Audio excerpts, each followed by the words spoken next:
সৈয়দনা ওমর ফারুক রাদিয়াল্লাহু তাআলা আনহু নাম শুনেছেন? কত নাম্বার খলিফা? সবাই বলেন। 1 নাম্বার খলিফার নাম কি? 2 নাম্বার খলিফার নাম? 3 নাম্বার? 4 নাম্বার? রিদওয়ানুল্লাহি তাআলা আলাইহিম আজমাইন। ওমর ফারুক সাধারণ কোন সাহাবী ছিলেন না। তিনি এমন সাহাবী ছিলেন, বিশ্বনবী সাল্লাল্লাহু আলাইহি ওয়াসাল্লাম বলেছেন, আমার পরে কোনো নবীও নাই, রাসূলও নাই, তবে আমার পরে যদি কেউ নবী হতো, আমার ওমর নবী হয়ে যেত। বিশ্বনবী বলছেন, লা নবিয়্যা বা'দি ওয়ালা রাসূলা, আমার পরে কোনো নবী নাই, রাসূল নাই। লাউ কানা বা'দি নাবিয়্যুন লাকানা উমর, তবে আমার পরে যদি নবী হওয়ার কোয়ালিটি আমার কোন সাহাবীর মধ্যে থেকে থাকে, আমার ওমরের মধ্যে সেই কোয়ালিটি আছে। প্রভু তুমি বলেছো রাসূল দেবে না, বলনি দেবে না ওমর, বলনি দেবে না হামজা তারি, খালিদ বিজয়ী সমর। প্রভু তুমি বলেছো রাসূল দেবে না, বলনি দেবে না ওমর, বলনি দেবে না হামজা তারিক, খালিদ বিজয়ী সমর। প্রভু তুমি বলেছো রাসূল দেবে না। সুবহানাল্লাহ পড়েন। ওমর ফারুক রাদিয়াল্লাহু তাআলা আনহু দ্বিতীয় খলিফার নাম কি ছিল? সবাই বলেন, কি নাম? সাইয়েদনা ওমর ফারুক রাদিয়াল্লাহু তাআলা আনহু। উনারে মুনাফিকরা খুব ভয় পেত। কারা? মুনাফিক চিনেন তো? ভিতরে এক বাইরে আরেক, তার নাম? সবাই বলেন, ভিতরে এক বাইরে আরেক, তার নাম মুনাফিক। ইউযহিরু খিলাফা মা ইউবতিন, আরবিতে কি বলে? ইউযহিরু খিলাফা মা ইউবতিন, প্রকাশ করে একটা, ভিতরে আরেকটা। ভিতরে এক বাইরে আরেক, তার নাম? সবাই বলেন, ভিতরে এক বাইরে আরেক, তার নাম? আমরা কি মুনাফিক হতে চাই? এরা যখন যে সুবিধাজনক অবস্থানে থাকে তখন তার সাথে থাকে। ডান দিকে যে বলে আপনি ভালো, আমি আপনার দলের লোক। বায়ে যে বলে আরে না এটা খারাপ, আপনি ভালো, আমি আপনার দলের লোক। এরকম আছে না নাই? যখন যে ক্ষমতায় তখন তারে তেল মারে। যেদিকে বৃষ্টি আর তুফান ওইদিকে ছাতা ধরে। আছে না নাই? বাংলাদেশে একটা গান চলছিল কিছুদিন, শুনতাম, মধু হই হই বিষ হাবাইলা। সূরাতুল মুনাফিকুনের তাফসীর বোঝানোর জন্য এটা আমার জন্য খুব সহজ ছিল। মধু হই হই বিষ হাবাইলা। বলে মধু, বলে কি? বাটির মধ্যে নিয়ে আসছে, বলে এটা মধু, বলে কি? আসলে এটা কি? জোরে বলেন। আমরা কি মুনাফিক হতে চাই? না। আমরা কি হতে চাই? মুনাফিকরা হচ্ছে এদিকেও যায় না, আবার ওদিকেও যায় না। মুযাবযাবিন, they all the time long in dilemma, they don't know where to go, they don't know where to proceed, কোন দিকে যাবে জানে না, ডানেও না বায়েও না, নেহি এদার নেহি ওদার, দরমিয়ান মে সাদার বাদার। এরকম আছে না? উপর দিয়ে ফিটফাট, ভিতর দিয়া সদরঘাট। সদরঘাট এখনো ফিটফাট হয় নাই। তো এই মুনাফিকের অবস্থা হচ্ছে উপরে ফিটফাট, ভিতরে সদরঘাট। আমরা কি মুনাফিক হতে চাই? কি হতে চাই? মুমিন হতে চাই। এই মুনাফিকের দলগুলো মদিনাতুল মুনাওয়ারাতে ওমরে ফারুককে খুব ভয় পেত। ওমরে ফারুককে দেখলে তারা থারথার করে কাঁপতো। শুধু মুনাফিকরাই নয়, খোদ ইবলিস শয়তানও সাইয়েদনা ওমরে ফারুককে দেখলে ভয় পেত। আমরা আমাদের ছেলে মেয়েদেরকে যদি খাবার না খায়, আমরা কি বলি? আম্মু খাবার খাও। কি আসবে? ভূত আসবে, বিড়াল আসবে, বাঘ আসবে। এগুলো গাজীপুরে বলে না বোধহয়। আপনাদের ছোট্ট মেয়েটা যদি রাত্রে খেতে না চায়, আপনারা লোকমা তুলে কি বলেন? এই তাড়াতাড়ি খাও। কি আসবে? ভূত। ভূত আসবে। তো মদিনার সমাজে মদিনার ছোট্ট কচি কাঁচা সোনার মণিরাও রাতে খেতে চাইতো না। মদিনাতুল মুনাওয়ারার মায়েরা রাত্রিবেলা খাবার নিয়ে বাচ্চাদেরকে বলতো, মা তাড়াতাড়ি খাও, হা হুয়া ইয়াতি উমর, ওই যে উমর আসতেছে। উমর ইসলামের দ্বিতীয় খলিফা। আশাদ্দুহুম ফি আমরিল্লাহি উমর, আল্লাহর জমিনে আল্লাহর দ্বীন বাস্তবায়নের জন্য সবচেয়ে শক্তিশালী ছিল ওমর। চিল্লায় পড়েন সুবহানাল্লাহ। এই ওমরে ফারুক রাদিয়াল্লাহু তাআলা আনহু যে রাস্তা দিয়ে হাঁটতো, শয়তান ওই রাস্তা রেখে দিয়ে অন্য রাস্তা দিয়ে হাঁটতো। মা সালাকা শাইতানু ফাজ্জান সালিকান ইল্লা সালাকা ফাজ্জান গায়রা ফাজ্জিক। বিষ্ণু বলছেন, ওমর, শয়তান তোমারে দেখে এত ভয় পায়, তুমি যে রাস্তা দিয়ে হাঁটো, শয়তান তোমারে দেখলে ওই রাস্তা রেখে দিয়ে অন্য রাস্তা দিয়ে হাঁটে। চিল্লায় পড়েন সুবহানাল্লাহ। সাইয়েদনা ওমর ফারুক মসজিদে নববীর ইমাম। মসজিদে নববীর কি ইমাম? আপনারা শুনতেছেন? এই ছেলেরা বসে যাও, বসে যাও, বসে যাও, বসে যাও। সাইয়েদনা ওমর ফারুক মসজিদে নববীর ইমাম। এদিকে তাকান, আমার দিকে তাকান, আমার দিকে তাকান। উনি প্রত্যেক নামাজের ইমামতি করতে আসতেন মসজিদে নববীতে। জোহরের নামাজে ইমামতি করলেন।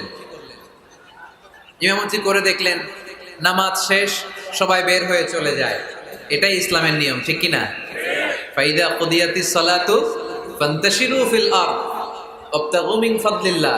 নামাজের সময় হ্যাঁ পালাইছি, নামাজের সময়, কাজের সময়, নামাজের সময়, কাজের সময়। ফাইদা কুদিয়াতিস সালাহ, যখন নামাজ শেষ হয়, ফান্তাশিরু ফিল আরদ, জমিনে ছড়িয়ে পড়ো। এটা ইসলামের আইন। তার মানে আল্লাহ বুঝাতে চাইলেন, নামাজের সময় মসজিদে চলে যাও। নামাজ যখন শেষ হয়ে যাবে, শিক্ষক চলে যাবে স্কুলে, কৃষক চলে যাবে ফসল খেতে, মেম্বার অফ দ্য পার্লামেন্ট চলে যাবে সংসদ ভবনে, ব্যবসায়ীরা চলে যাবে শপিং মলে, ঠিক কিনা? কাজে চলে যাও। ওমর ফারুক নামাজের ইমামতি করিয়ে নামাজ শেষ করলেন, সবাই চলে গেল। ইয়ামান দেশ থেকে আসা কিছু লোক গোল হয়ে বসে আছে, জিকির আজকার করে, ইবাদত করে। এরা যায় না। এরা কি করে না? যায় না। আসরের নামাজে সাইয়েদনা ওমর ফারুক রাদিয়াল্লাহু তাআলা আনহু নামাজের ইমামতি করলেন। নামাজ শেষ, সবাই চলে যায়, এরা যায় না। মাগরিবের নামাজের পরেও এরা যায় না। এশার সালাতের পরেও এরা যায় না। এশার পরে উনি ধরলেন, মা বালুকুম মা খাতবুকুম, হোয়াটস রং উইথ ইউ ম্যান?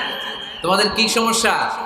জোহর, আসর, মাগরিব, এশা প্রত্যেক সালাতের পরে সবাই যার যার কাজে চলে যায়, তোমরা যে যাও না, বাড়ি কই? বলে ইয়ামান। তো বসে থাকো কেন? কি করো? কয় জিকির করি। কি করি? কি করি? জিকির আজকার করি, তাসবিহ তাহলিল করি, ইবাদত করি। তো তোমরা যে যাও না, তোমাদের খাবার দেয় কে? খাবারের ব্যবস্থা হয় কোত্থেকে? তারা বলল, আমাদের জিকির দেখে, আমাদের বুজুর্গি দেখে আশেপাশের লোকেরা পাতিল ভরে খাবার নিয়ে আসে, ওই খাবার আমরা খাই। নাহনু আল মুতাওয়াক্কিলুনা আলাল্লাহ, আমরা আল্লাহর উপর তাওয়াক্কুল করে এখানে বসে থাকি।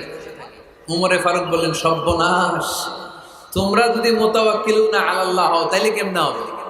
তোমরা তো মুতাওয়াক্কিলুনা আলাল্লাহ নাও, তোমরা হচ্ছে আল মুতাওয়াক্কিলুন বা'দুকুম আলা বা'দ, আল্লাহর উপর তাওয়াক্কুলকারী নয়। তোমরা যারা পাতিলের মধ্যে করে খাবার নিয়ে আসে তাদের উপর তাওয়াক্কুল করে বসে আছো, ঠিক কি না? তোমাদের জিকিরও চলে, আবার মাথায় টেনশনও চলে, পাতিল কি ছোট আসবে না বড় আসবে, খাবারে আমার ভাগেরটা থাকবে কি থাকবে না, টেনশন আছে না নাই? কারণ অন্যের উপর নির্ভরশীল, নিজের রান্না করে নাই, নিজে তো বাজার করে নাই, নিজের তো অ্যারেঞ্জমেন্ট বলতে কিছু নাই, আরেকজন যা দিয়ে যাবে ওইটা খাবে। ওমরে ফারুক বুঝালেন, আরে বোকা, এটারে তাওয়াক্কুল বলে না। তোমার সাধ্যে যতটুকু আছে তার সবটুকুন করার পরে তুমি তাওয়াক্কুল করবে একজনের উপর, তিনি কে? এক সাহাবী বললেন, ইয়া রাসূলুল্লাহ, ইয়া হাবিবাল্লাহ সাল্লাল্লাহু আলাইহি ওয়াসাল্লাম, আমি অনেক দূর থেকে সফর করে এসেছি, এই যে আমার ওটের রশিটা, এটা ছেড়ে দিয়ে যদি আমি ঘুমিয়ে যাই, আল্লাহর উপর তাওয়াক্কুল করি, আমার ওটটা বসে থাকবে নাকি? বিষ্ণু বললেন, না, এটারে তাওয়াক্কুল বলে না। ওটের রশি রেখে দিয়ে ঘুমাইলে তোমার ওট দৌড় দিবে। এ আকিলহা সুম্মা তাওয়াক্কাল আলাল্লাহ, ওটের রশিটা আগে দড়ি দিয়ে ভালো করে গাছের সাথে বাঁধো, তারপরে তাওয়াক্কুল করবে একজনের উপর, তিনি কে? আগে বাঁধতে হবে, তারপরে তাওয়াক্কুল, আগে কাজ করতে হবে, তারপরে তাওয়াক্কুল। এক লোক বড় হুজুরের কাছে দোয়া চাইছে, হুজুর আপনি দোয়া করবেন আল্লাহ যেন আমার একটা ছেলে সন্তান দেয়। কি দেয়? কথা বুঝে নাই বোধহয়। কি দেয়? ছেলে সন্তান দেয়। তো হুজুর অনেক দোয়া করে দিছে, বড় হুজুর, আল্লাহ তারে তুমি ছেলে সন্তান দিও। তো ছেলে সন্তান হয় নাই, তার পরের বছর এসে আবার হাজির, হুজুর একটু দোয়া করেন আমার জন্য আল্লাহ একটা ছেলে সন্তান দেয়। হুজুর আবার দোয়া করলেন, কিন্তু ছেলে আর হয় নাই। পরের বছর এসে আবার হাজির, হুজুর একটু দোয়া করেন। কি দোয়া করবো বাপ? বলে হুজুর দোয়া করেন আল্লাহ যেন আমার একটা ছেলে সন্তান দেয়। হুজুর আবার দোয়া করলেন। এর পরের বছর এসে আবার হাজির, কয় হুজুর ছেলে সন্তান। হুজুরকে ঘটনা কি, ঘটনা কি, এর সন্তান হয় না কেন? বললো বাবা তুমি কি বিয়ে করছো? কয় না। তো বেটা বিয়ে না করলে তো সন্তান হবে কোত্থেকে? আগে তো বিয়ের পর্বটা সার, তারপরে তাওয়াক্কুল করবি কার উপর? বিষ্ণু বললেন তাগদু খেমাসান তারুহু বেতানান, পাখিগুলোর মতো যদি সকালবেলা তাওয়াক্কুল করে বের হয়ে যাও, প্রতিটা পাখি, আপনাদের গাজীপুর এলাকায় পাখির বাসা আছে নাকি? কি পাখি আছে? বাবুই পাখি, হ্যাঁ কি পাখি? সব আছে। তো এই পাখিগুলো এই গাজীপুরের বিভিন্ন গাছপালার উপরে যে নিড বানিয়েছে বাসা, দেখবেন সকাল বেলায় এই পাখিগুলো আল্লাহর উপর তাওয়াক্কুল করে বের হয়ে যায়। এই পাখিগুলো জানে কোন জায়গায় ওর রিজিক আছে। এই পাখিগুলোর রিজিকের ব্যবস্থা করলো কে? সারাদিন শেষে পাখিগুলো আবার ওদর পূর্তি করে পাখিগুলোর নিডে ফিরিয়ে দেয় কে? জানে না কোথায় খাবার আছে।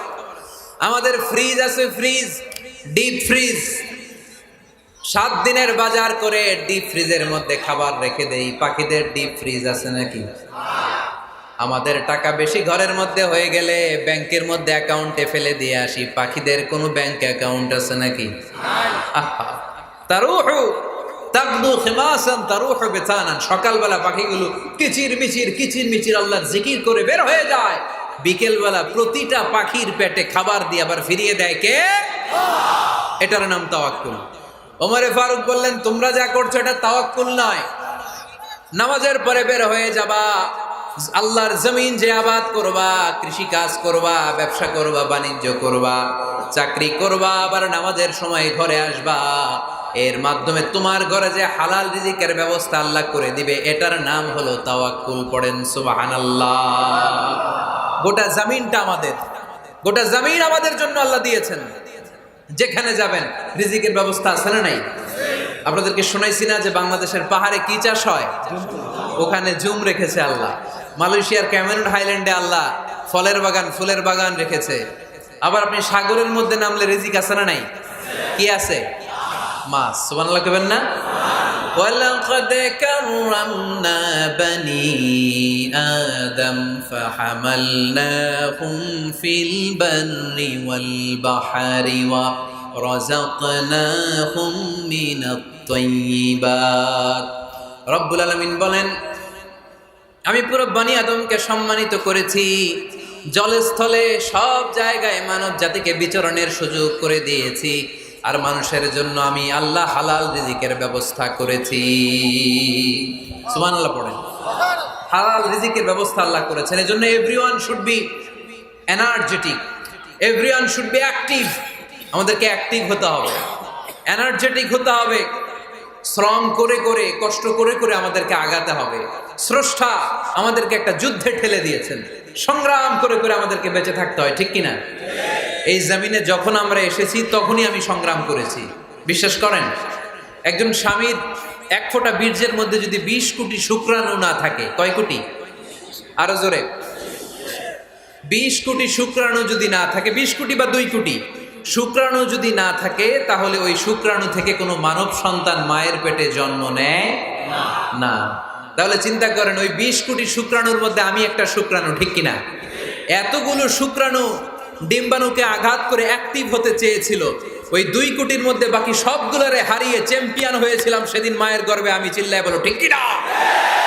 সেদিন আমার হাত ছিল না, সেদিন আমার পা ছিল না, আমার চোখ ছিল না, আমার রেসপিরেটরি সিস্টেম ছিল না, আমার ব্রেইন সচল ছিল না, আমার মামা ছিল না, আমার দাদা ছিল না, আমার গায়ে শক্তি ছিল না। ওই কঠিন পরীক্ষায় যদি 2 কোটি কম্পিটিটরকে আমি হারিয়ে বিজয় লাভ করতে পারি, এই জমিনের বুকেও আমার কেউ হারাতে পারবে না। চিল্লায় বলো ঠিক কিনা? আমরা এসেছি বিশ্বকে জয় করার জন্য, জয় করার জন্য। আবার যখন মায়ের পেট থেকে বের হই তখন আমাকে সংগ্রাম করে বেরোতে হয়। এইখানে তোমরা আমার ছোট্ট সোনামণিরা সিজারে হইছো কারা কারা? দেখি সিজারে, যে হুজুর আমি সিজারে পৃথিবীতে এসেছি। হাত তোলো, কয়েকজন হাত তুলছে, মাশাআল্লাহ, ঠিক আছে, অসুবিধা নেই, হাত নামাও। এটা একটা প্রাকৃতিক নিয়ম, মায়ের পেট থেকে পৃথিবীতে আমরা এইভাবে আসি। কেউ প্রাকৃতিক পদ্ধতিতে আসি, কেউ সিজারে আসি। যারা সিজারে আসছে তারা এই কষ্টটা সহ্য করে নাই, তাদের অন্য ধরনের স্ট্রাগল পৃথিবীতে আসার পরে। কিন্তু আমরা যারা নর্মাল প্রসেসে এসেছি সেই সময়টার কথা খেয়াল করেন। আমাদের দেহের সাইজ অনেক বড়, আমাদের ওজন অনেক বেশি, কিন্তু আমাদের মায়ের যেই অঙ্গটা দিয়ে আমরা পৃথিবীতে এসেছি ওই জায়গাটা বড় সরু। খুব ছোট্ট একটা জায়গা দিয়ে এই বিশাল দেহ নিয়ে আমাকে সংগ্রাম করে আসতে হয়েছে, ঠিক কিনা? এবং এটা ল্যাবরেটরিক্যালি প্রুভড, সায়েন্টিফিক্যালি অ্যাটাস্টেড যে এটা একজন বাচ্চার জন্য, নবজাতক নিউ বর্ন বেবির জন্য খুবই স্বাস্থ্যকর, খুবই হেলদি। কারণ এই ছোট্ট জায়গাটা দিয়ে, মায়ের ওই ছোট্ট অঙ্গ দিয়ে আমরা যে পৃথিবীতে আসি, আমাদেরকে একটা চাপ সহ্য করতে হয়। ওই চাপের কারণে আমার নাকের ভেতরে, কানের ভেতরে যে ধরনের দূষিত গ্লিসারিন আছে, পদার্থ আছে, এগুলো সব বের হয়ে যায়। আর এই প্রচন্ড চাপটা আমাদের দেহটাকে কর্ম সহিষ্ণু হয়ে গড়ে তুলতে সাহায্য করে। কোন সুবহানাল্লাহ। সেই দিন আমরা স্ট্রাগল করে পৃথিবীর বুকে এসেছিলাম। যেদিন মায়ের পেট থেকে যুদ্ধ করে আমাকে পৃথিবীতে আসতে হয়েছে, ওই দিন আমার কান ছিল? এখনকার মতো কানের শক্তি ছিল? এখন যে হাতে শক্তি, ওই শক্তি ছিল? ওই কঠিন পরিস্থিতিতে যদি আমি সংগ্রাম করে টিকে থাকতে পারি, বর্তমান সময়ে আমাদেরকে কেউ আটকায় রাখতে পারবে না, পারবে না। ইন্নাকা কাদিহুন ইলা রাব্বিকা কাদাহান ফামুলাকি। আল্লাহ বললেন, ও বনি আদম, তোমাকে কষ্ট করতে করতে আমার কাছে আসতে হবে। আবার আল্লাহ বললেন, লাকাদ খালাকনাল ইনসানা ফি কাবাদ। আমি বনি আদমকে, দুনিয়ার সবগুলো মানুষকে কর্মসহিষ্ণু করে তৈরি করেছি। সুবহানাল্লাহ বলেন। কর্মসহিষ্ণু। আমাদের এক একজন মানুষ যে আমরা কতটা কষ্ট আর ধৈর্য সহ্য করতে পারি আপনি কল্পনাও করতে পারবেন না। নর্মাল প্রসেসে আমাদের মা যেদিন আমাদেরকে ডেলিভারি দিয়েছিলেন, তখন আমাদের মা 57 ইউনিট প্লাস। সুস্থ মানুষ ব্যথা সহ্য করতে পারে 45 ইউনিট। কত ইউনিট? কিন্তু আমাদের মা যেদিন আমাদেরকে দুনিয়ার বুকে এনেছিলেন, সেদিন আমার মা, আপনার মা ব্যথা সহ্য করেছিল 57 ইউনিট প্লাস, 57 ইউনিটেরও বেশি। এই ব্যথাটা সাধারণ কোনো ব্যথা নয়। একটা অ্যাক্সিডেন্টে আপনার দেহের 20টা হাড় বা হাড্ডি ভেঙে গেলে যত ব্যথা, তার চেয়েও বেশি ব্যথা আমার মা সহ্য করেছিলেন। আমার মাকে ওই দিন এই ব্যথাগুলো সহ্য করার তৌফিক দিয়েছিলেন কে? তাহলে কি পরিমাণে কষ্ট সহিষ্ণুতার, কর্ম সহিষ্ণুতা নিয়ে যে আমরা জন্মাই, আমাদের কোনো ধারণাই নাই। এজন্য আমি প্রায় বলি, ছেলে মেয়েদেরকে, সন্তানকে ননির পুতুল করে গড়ে তুলবেন না। ছেলে মেয়েদেরকে কষ্ট সহিষ্ণু করে গড়ে তোলেন। প্রতিকূল পরিবেশে কি করে নিজের অস্তিত্ব জানান দিতে হয়, এমন করে আমরা আমাদের মুসলমান সন্তানদেরকে গড়ে তুলবো। চিল্লায় বলেন ঠিক কিনা? লাকাদ খালাকনাল ইনসানা ফি কাবাদ। আমি মানুষকে দুঃখ কষ্টের মধ্যে তৈরি করেছি।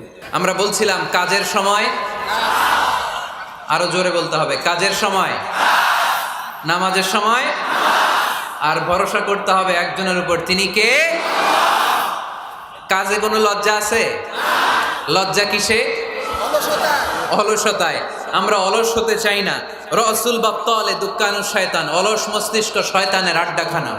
আমরা নিজের পায়ে দাঁড়াতে চাই, আমরা স্বাবলম্বী হতে চাই, আমরা সাস্টেইনেবল ডেভেলপমেন্ট গোলের পক্ষে, আমরা মিলেনিয়াম ডেভেলপমেন্ট গোলের পক্ষে, আমরা বাংলাদেশকে উন্নতির শিখরে নিয়ে যাওয়ার পক্ষে। চিল্লায় বলেন ঠিক কিনা? আমরা আগে দুনিয়ার কল্যাণ চাই, এটা ইসলামের নিয়ম। আগে কি আখেরাত চাই না আগে দুনিয়া চাই? জোরে বলেন। আরে দুনিয়াতে ভালো থাকলেই তো আখেরাতে ভালো থাকবেন। এজন্য আল্লাহ আমাদেরকে শিখালেন, পড়ো রব্বানা আতিনা ফিদ দুনিয়া হাসানাহ ওয়া ফিল আখিরাতি হাসানাহ ওয়া কিনা আযাবান নার। আয় আমাদের রব, এই দুনিয়ার বুকে আপনি আমাদেরকে কল্যাণ দেন, আখিরাতের বুকে আপনি আমাদেরকে কল্যাণ দেন, আগুনের শাস্তি থেকে আল্লাহ আপনি আমাদেরকে বাঁচিয়ে দেন। পড়ে না আমিন। তাহলে আগে দুনিয়া, তবে দুনিয়াকে হৃদয়ে স্থান দেয়া যাবে না। দুনিয়াকে বশ করে হাতে নিব, কিন্তু হৃদয়ে থাকবে আখিরাত। জোরে বলতে হবে ঠিক কিনা? নিজ হাতে উপার্জিত সম্পদের চেয়ে শ্রেষ্ঠ কোনো সম্পদ আর হতে পারে না। আমার দিনমজুর ভাইয়েরা, কুলি মজুর ভাইয়েরা, রিক্সাওয়ালা ভাইয়েরা, ফ্যাক্টরি ওয়ার্কার যারা, আপনারা আল্লাহর কাছে অনেক সম্মানিত। আপনাদের উপার্জন হালাল। আপনাদের এক পা এমনি জান্নাতে ঢুকে আছে। এখন শুধু এক পা ঢুকাইলে চলবে? পা কয়টা? আরেকটা ঢুকানোর দরকার আছে না নাই? আপনাদের উপার্জন হালাল। আপনারা 5 ওয়াক্ত সালাত পড়বেন, মানুষের হক নষ্ট করবেন না, আব্বা আম্মার দোয়া নিবেন। দ্বিতীয় পাটাও জান্নাতে ঢুকায় দিবে কে? মা আকালা আহাদুন তুআমান কত্তু খায়রুম মিন আইয়াকুলা মিন আমালি ইয়াদিহি। নিজের হাতে উপার্জিত সম্পদের চেয়ে, খাবারের চেয়ে শ্রেষ্ঠ সম্পদ আর হতে পারে না। আমার রিকশাওয়ালা ভাই, তার উপার্জন হালাল না হারাম? আমার কুলি মজুর ভাই, উপার্জন হালাল না হারাম? মাথার গাম পায়ে ফেলে ফ্যাক্টরি ওয়ার্কাররা যে বেতনটা পায়, এটা হালাল না হারাম? তাদের দোয়াকে কবুল করে নিবে কে? এজন্য যুবক ভাইরা, never under estimate any job. কোন জবকে, কোন চাকরিকে ছোট করে দেখার সুযোগ নাই। কারণ আমার উপার্জন হালাল হলেই ওই হালাল উপার্জনে বরকত দিবে কে? Whether it's the small or big, you don't care. এটা তোমার কেয়ার করার দরকার নেই। চাকরি পেলেই একটা ঢুকে যাবা, চাকরি পেলেই ঢুকে যাবা। কারণ আমাদের চাকরির বাজার মন্দা। আমাদের বাংলাদেশ, ভারতে কোন একটা চাকরির জন্য চেয়েছে 8 পাস, ওইখানে অ্যাপ্লাই করে ডক্টরেট ডিগ্রি দাঁড়িয়ে আসে না নাই? এত কষ্ট করে চাকরি পাওয়া পৃথিবীর কোথাও লাগে না। কারণ আমাদের পপুলেশন বেশি, তাই চাকরির জন্য আমাদের বসে থাকা লাগবে না। আমাদেরকে উদ্যোক্তা হতে হবে, আমাদের এন্টারপ্রেনার হতে হবে।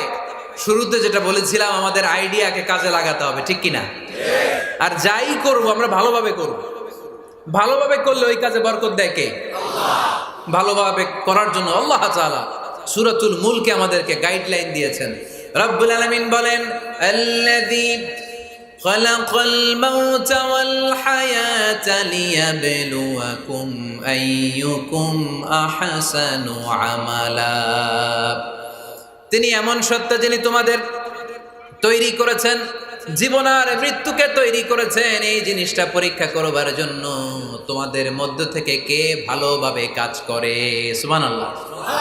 কে বেশি আমল করে, আল্লাহ এটা বলছে নাকি কে ভালো আমল করে? যদি বেশি আমল করার কথা আল্লাহ বলতো, তাহলে এই আয়াতটা হতো লিয়াবলুয়াকুম আইয়ুকুম আকসারু আমালা। কিন্তু আল্লাহ কি এই আয়াতে আকসারু আমালা বলেছে? আলেম যারা আছেন তারা আমার সাথে সাথে বলেন, আল্লাহ কি আকসারু আমালা বলেছে? আল্লাহ কি বলেছে? লিয়াবলুয়াকুম আইয়ুকুম আহসানু আমালা। কে ভালো করে কাজ করে, উইথ প্রফেশনালিজম। আপনি যেটাই করেন না কেন, আপনাকে প্রফেশনালিজমের সাথে করতে হবে, তাহলে ওই কাজে বরকত দিবে কে? ছোট হোক বড় হোক, এটা কোনো সমস্যা? যাই করি না কেন কিভাবে করব? ভালোভাবে। আওয়াজ করে বলেন, কিভাবে করব?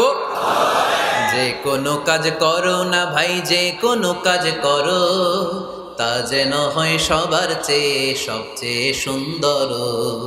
যে কোনো কাজ করো না ভাই, যে কোনো কাজ করো, তা যেন হয় সবার চেয়ে সবচেয়ে সুন্দর।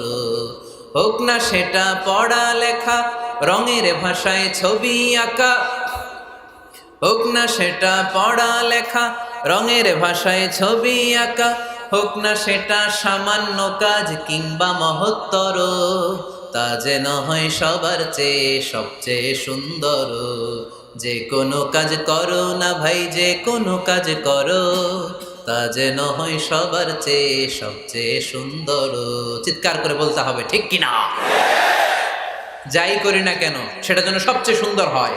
You have to make the best out of you. You have to try your level best. তোমার সাধ্যের যতটুকু আছে তার সবটুকু করতে হবে। বাকি বরকত তার কল্যাণ আমাদেরকে দান করবে কে?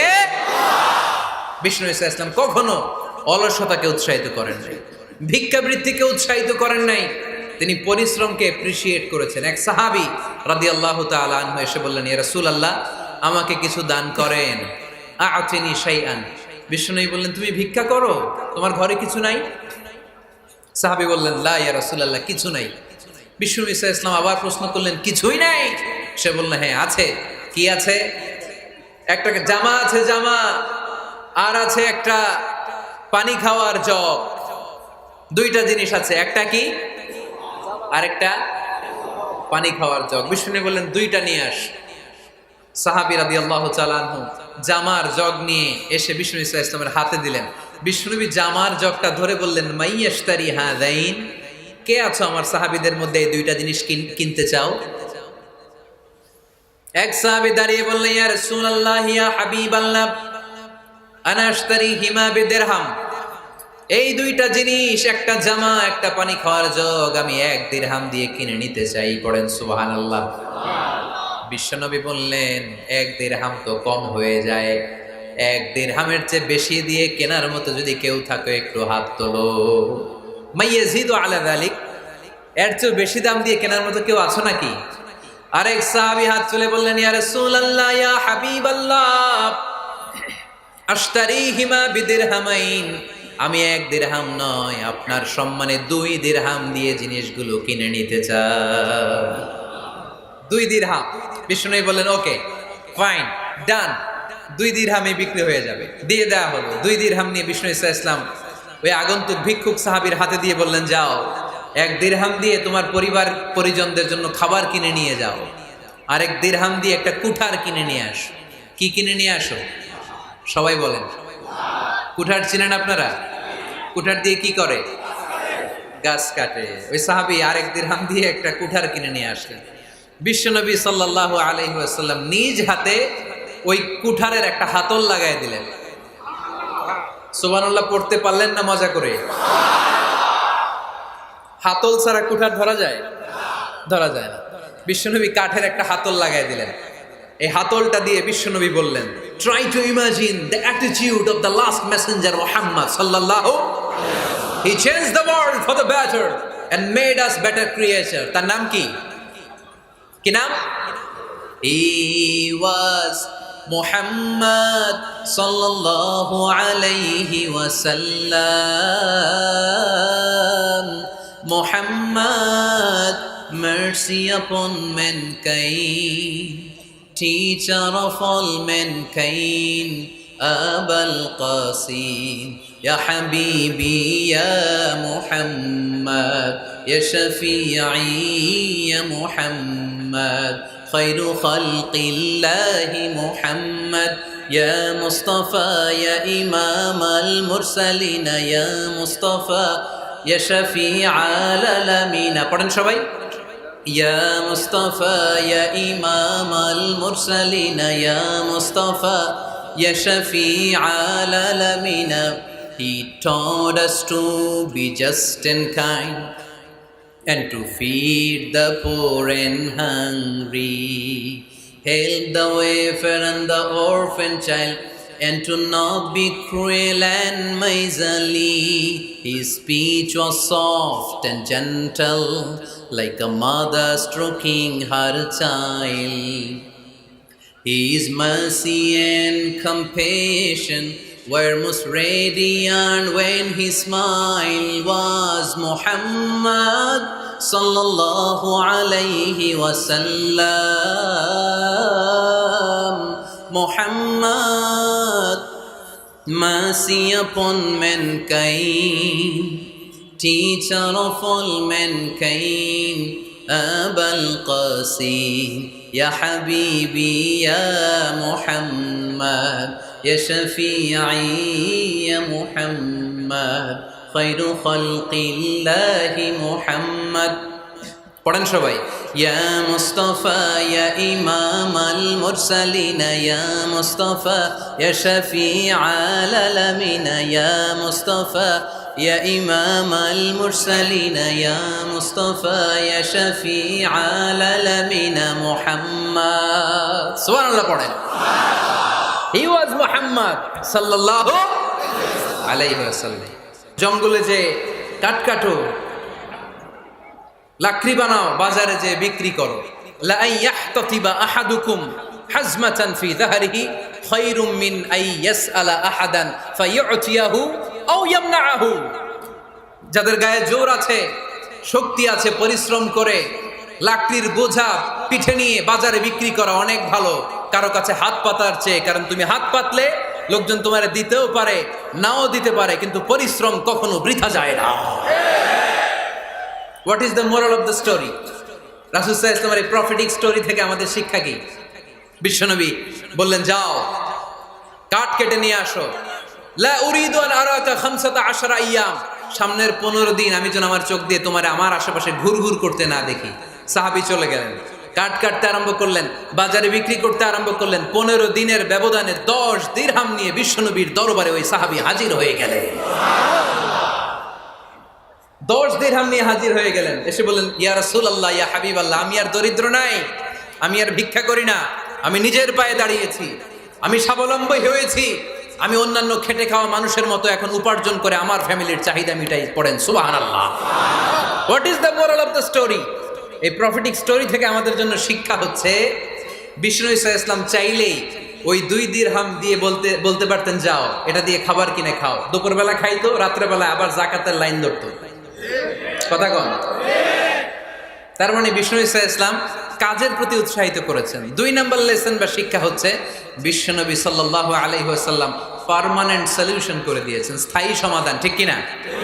আমরা প্রায় জাকাতের শাড়ি দেই, লুঙ্গি দেই, আছে না নাই? আলহামদুলিল্লাহ, আপনাদের গাজীপুরে বোধহয় এগুলো নাইটাই, এখানে নাই, আছে? যদি থেকে থাকে এই ট্র্যাডিশন আপনারা বন্ধ করবেন। জাকাতের শাড়ি বলতে কোনো শাড়ি নাই, জাকাতের লুঙ্গি বলতে কোনো লুঙ্গি নাই। কারণ জাকাতের শাড়ি আর জাকাতের লুঙ্গি যদি আপনি বিতরণ করেন, আর সামান্য সয়াবিন তেল আর চাল ডাল যদি আপনি প্যাকেট করে দিয়ে দেন, তাহলে 1 মাস পরে আবার যে সে আরেক জায়গায় জাকাতের লাইনে দাঁড় হয়ে যাবে। চিল্লা এখন, ঠিক কিনা? এজন্য আপনাকে পার্মানেন্ট সলিউশনের ব্যবস্থা করতে হবে। আমি সব জায়গায় বলি যে প্রতিটি জেলার বিজনেস ম্যাগনেট যারা আছেন, তারা সবাই মিলে একটা জাকাত ম্যানেজমেন্ট প্ল্যাটফর্ম গড়ে তুলুন। সেখান থেকে এমনভাবে জাকাত দিন যাতে মানুষ স্বাবলম্বী হতে পারে। স্বাবলম্বী বানানোর জন্য, দারিদ্র বিমোচনের জন্য জাকাত এসেছে, জাকাতের শাড়ি লুঙ্গি বিতরণের জন্য নয়। আর জাকাতের শাড়ি এত পাতলা, মশারি কি পাতলা, এর চেয়েও পাতলা। দেখছেন কখনো? এটারে একবার ধোয়ার পরে দ্বিতীয়বার পরা যায় না। একবার ধোয়ার পরে শাড়ির দিকে তাকাইলে শাড়ি আপনার দিকে বেশকি মেরা থাকবে। কথা বলেন, ঠিক কিনা? এইভাবে শাড়ি লুঙ্গি দেয়া যাবে? এভাবে তো শাড়ি লুঙ্গি বিতরণ করলে যারা লাইন ধরে জাকাত নিতে আসলো, এই আল্লাহর বান্দাদেরকে অপমান করা হয়। আর আল্লাহ বললেন, ওয়ালাকাদ কাররামনা বানি আদম, আমি পুরো বানি আদমকে সম্মানিত করেছি। ফেরেশতার সম্মান বেশি না মানুষের? বুঝা শোনা বললেন, কার? তুমি মাটির আদমকে প্রথম সৃষ্টি করিয়া ঘোষণা করিয়া দিলে শ্রেষ্ঠ বলিয়া, তাই তো নূরের ফেরেশতা করে আদমকে সেজদা। সুবহানাল্লাহ পড়েন। তাই তো নূরের ফেরেশতা করে আদমকে সেজদা, সবার চেয়ে সম্মান দিলে মাটির আদমকে। পড়েন, আল্লাহু আল্লাহু তুমি জাল্লে জালালুহু, শেষ করা তো যায় না গে তোমার গুণগান। আল্লাহু আল্লাহু, সুবহানাল্লাহ পড়েন। আহা, মানুষের মর্যাদা সবচাইতে বেশি। এজন্য জাকাত যারা নিতে আসে তাদেরকে অপমান করা যাবে না। এর কারণ, জাকাত দিয়ে আপনি কোনো করুণা করেননি, বরং ওরা জাকাত নিয়ে আপনাকে এই ফরজ ইবাদত করার সুযোগ করে দিয়ে আপনার প্রতি করুণা করে গিয়েছে। আওয়াজ করে বলেন, ঠিক কি না? অনেকে মনে করে আমি জাকাত দেই, আমি মনে দয়া করছি, আমি মনে হয় করুণা করছি। আচ্ছা, যারা গরিব ওরা যদি জাকাত না নেয়, ওর সমস্যা আছে? নিমুনা জাকাত। কিন্তু আমি যদি বলি দিমুনা, আমার খবর আছে না নাই? আমার জন্য দেয়া ফরজ, ওর জন্য নেয়া ফরজ না। তাই আমি দিয়ে করুণা করিনি, ও আমার কাছ থেকে জাকাত নিয়ে জাহান্নামের আগুন থেকে আমাকে বাঁচিয়ে ও আমাকে দয়া দেখিয়েছে।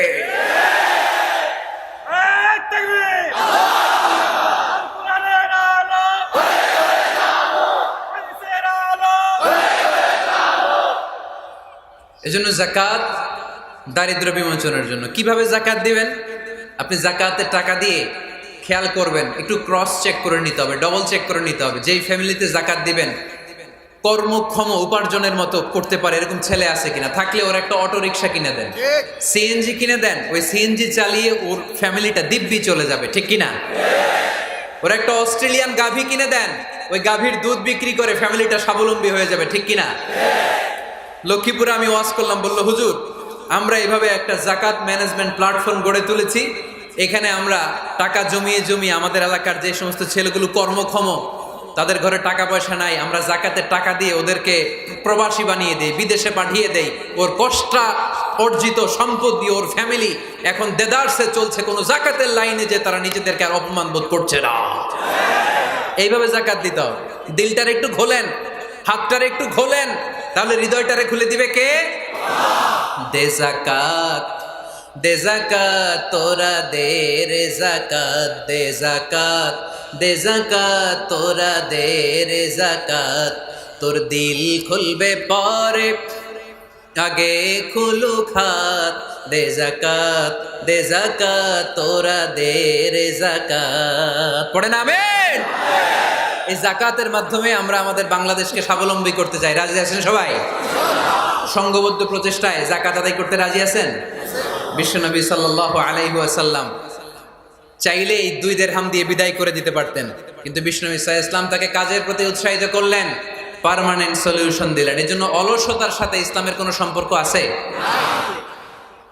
আওয়াজ করে বলেন, অলসতার সাথে সম্পর্ক আছে? অলসতাকে যেন আজকে আমরা কি বলে দিছিলাম? ভুলে গেছি? আরো জোরে। অলসতাকে আজকে আমরা নো বলে দিছি। আমরা কর্মক্ষম। আরে অলস তো হয় মুনাফিকেরা, অলস হয় কারা? ওয়া ইযা কামু ইলাস সালাতি কামু কুসালা ইউরাউনান নাস ওয়া লা ইয়াযকুরুনাল্লাহা ইল্লা কলিলা। সুবহানাল্লাহ পড়েন। মুনাফিকরা যখন নামাজে দাঁড়ায় অলস হয়ে দাঁড়ায়, সোজা হয়ে দাঁড়ায় না। মসজিদে নববীর কাতারগুলোর মধ্যে মুমিনদের সাথে যখন মুনাফিকেরা দাঁড়াতো, অলসের মতো দাঁড়াতো, দেয়ালের মধ্যে হেলান দিয়ে দাঁড়াতো। এরকম আছে না অনেকে অলস? কিন্তু আমরা যারা মুমিন, আমরা নামাজে দাঁড়ালে কি আমাদের হৃদয়ে অলসতা আসে নাকি হৃদয়টা সজীব হয়ে ওঠে? আমাদের হৃদয়কে নামাজে দাঁড়ালে সজীব করে দেয় কে? আল্লাহ। ইয়াকিদুশ শাইতানু আলা কাফিয়াতি রাসি আহাদিকুম ইযা হুয়া নাম। আমরা যখন রাতে ঘুমোতে যাই, শয়তান আমাদের মাথার পিছনে অলসতার 3টা গিট মারে। কি মারে? এই যে রশি দিয়ে এরকম বাঁধে, যে এটার গাজীপুরে আপনারা কি বলেন? গিট্টু। হ্যাঁ, গিট্টু।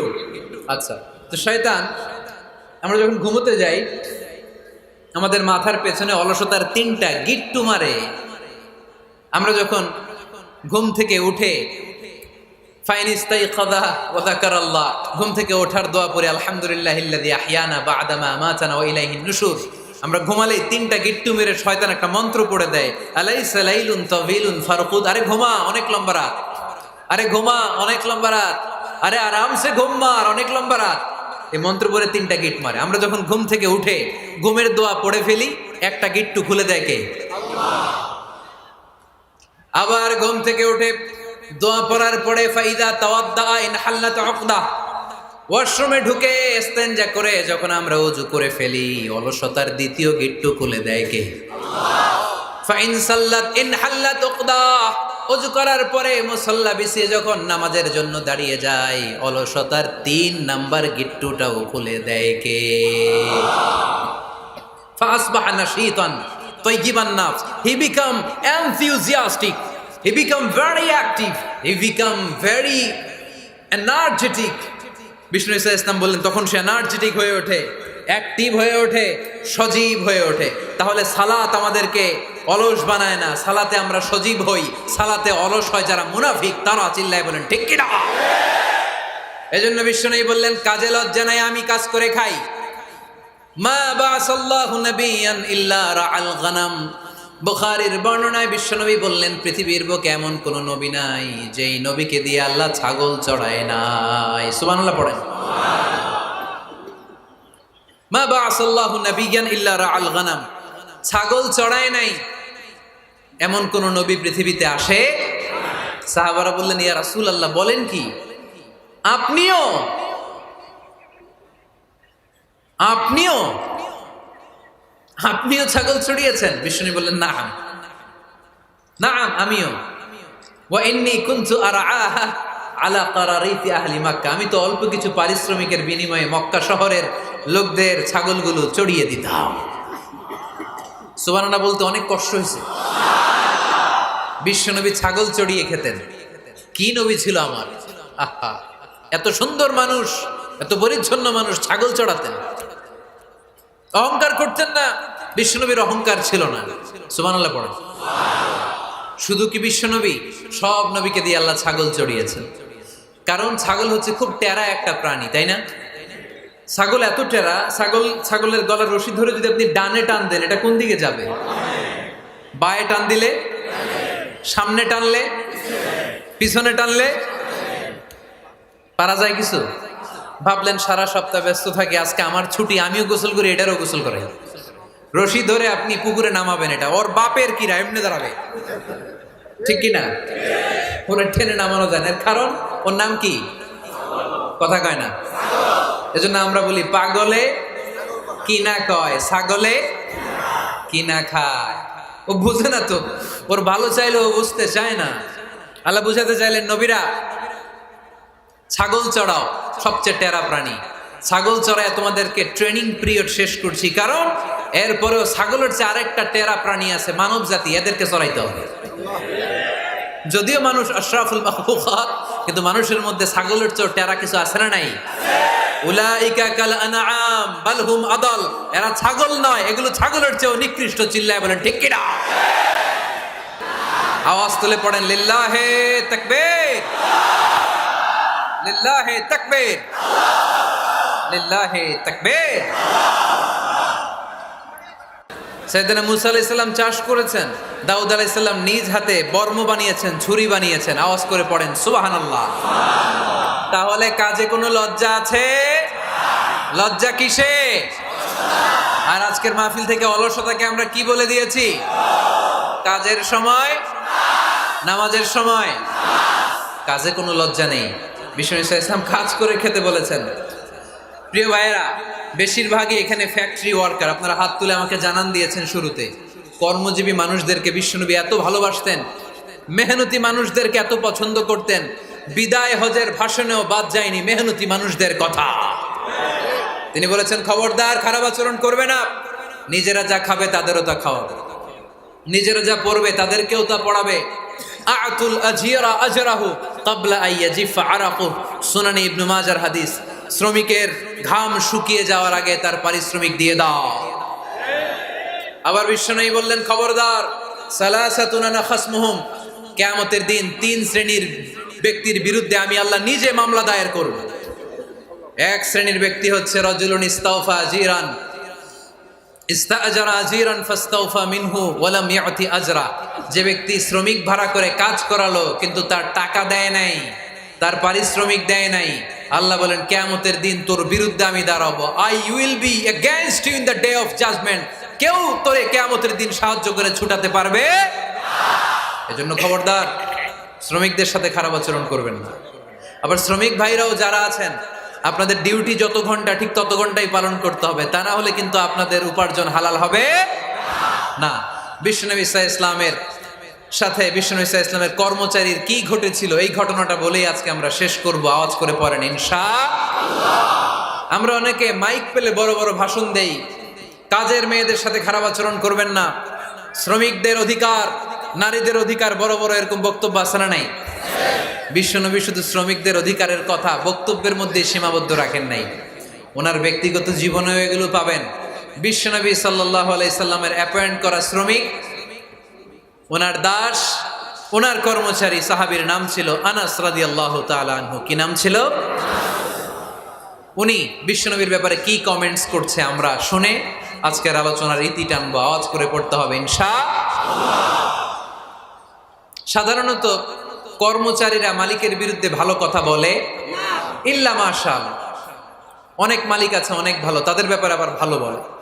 সাধারণত কারো ব্যাপারে যদি আপনি তথ্য নিতে চান, আপনি তার ওয়াইফের কাছ থেকে তথ্য নেন, তার কর্মচারীর কাছ থেকে নেন, তার বাড়ির দারোয়ান থেকে নেন, তার ঘরের কাজের মহিলার কাছ থেকে নেন, তার ড্রাইভারের কাছ থেকে নেন, তাহলেই তার ব্যাপারে আসল সব তথ্য বের হয়ে আসবে। দেখুন বিশ্বনবীর কর্মচারী বিশ্বনবীর ব্যাপারে কি বলে। সাহাবীর নাম সবাই বলতে হবে, সাহাবীর নাম রাদিয়াল্লাহু তাআলা আনহু।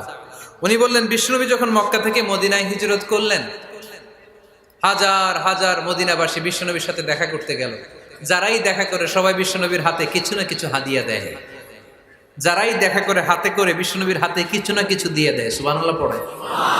তাহাদাও তাহাব্বু, একে অপরকে হাদিয়া দিবেন, মহব্বত বাড়ায় দিবে কে? হাজব্যান্ড স্ত্রীকে গিফট করবেন, স্ত্রী আবার হাজব্যান্ডকে গিফট করবেন, বন্ধু বন্ধুকে গিফট করবেন, গার্লফ্রেন্ড আবার বয়ফ্রেন্ডের গিফট করতে যায় না, তাহলে ভেজাল আছে না নাই? চেক এন্ড ব্যালেন্স করতে হবে। আমি প্রায় বলি ভালোবাসবেন জায়গা মতো, স্ত্রীকে ভালোবাসলেও সব আছে না নাই?